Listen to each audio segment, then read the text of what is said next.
Holden Polynice mentioned on a podcast that Kyrie Irving called out Steve Nash during a party this year in Steve Nash's house.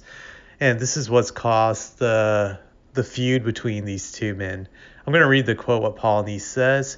One of the reasons why there's issues between he and Kyrie Irving is because of a statement he made during a party at Steve Nash's house.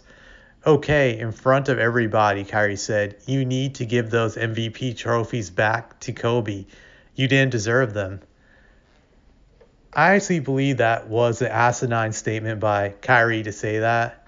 I don't think Kobe deserved any of those two MVPs. I know some people may be offended by that, but I definitely don't believe he deserved any of those MVPs. If you look at his 04-05 stats, they may look good when you look at his scoring was 27.6 a game, but his field goal percentage was putrid. 43% is terrible overall from the field. 43% overall from the field, 33% from three.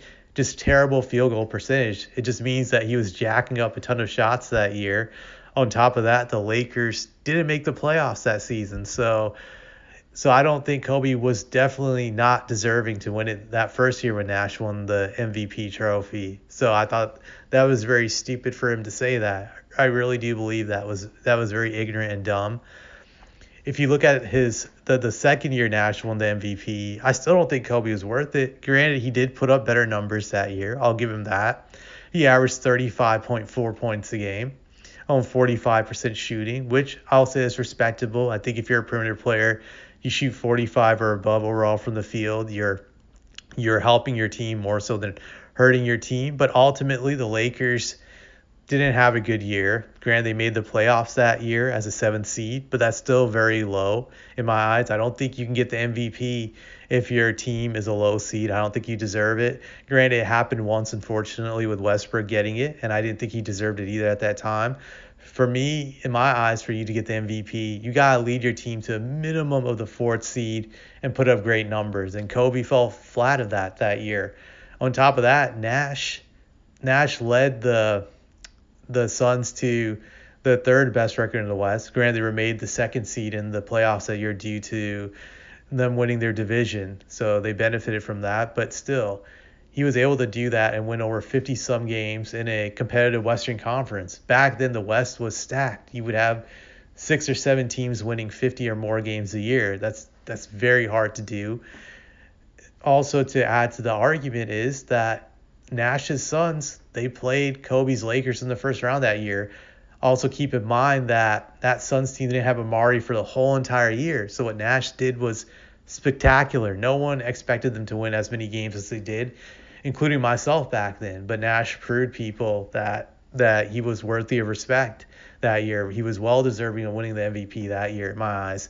I think the only other guy you could argue that deserved it was LeBron. LeBron's numbers were amazing that year. He led the Cavs to 50 wins. He was averaging 31 points on 48% shooting. So you could argue that he also could have had a case for getting it, but still Nash definitely was more worthy of than Kobe. He proved it in their matchup in the playoffs. Kobe had the chance to take out Nash's Suns in the first round. The Lakers went up 3-1 that year, and then they choked the series. So I just think Kyrie's arguments are idiotic. It's just him being a typical Kobe fanboy, but I think more than anything, it was just him showing disrespect for Steve Nash from the beginning, just showing how typical he is of being just an immature person. I just think it's just common courtesy that when someone invites you in their house or they throw a party, that you give that person respect. You at least give them some respect, even if you think they're not worthy of something in life. Maybe you're jealous of them. Maybe you don't think they're qualified for their job, but you don't disrespect someone in their house. You just don't do that.